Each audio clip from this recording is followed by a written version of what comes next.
মাননীয় সদস্য আমির হামজা, কুষ্টিয়া ৩। আসসালামু আলাইকুম। মাননীয় মন্ত্রীর কাছে আমার প্রশ্ন, সাংস্কৃতিক রাজধানী হিসাবে কুষ্টিয়া সারা বাংলাদেশ সহ বিশ্বে একটা পরিচিত।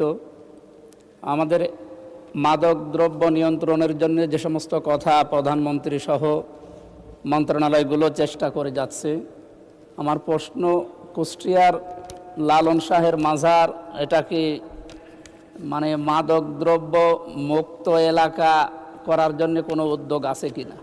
কারণ এখানে তো প্রশাসনের পাহারায় তার জন্ম অনুষ্ঠান এবং মৃত্যু অনুষ্ঠানে যে 3-6 দিন এখানে যে সমস্ত অনৈতিক এবং এই সংস্কৃতির নামে যে কাজগুলো হয় এগুলো বন্ধ করার কোনো উদ্যোগ মন্ত্রী মহোদয়ের আছে কি না আমার জানার প্রশ্ন।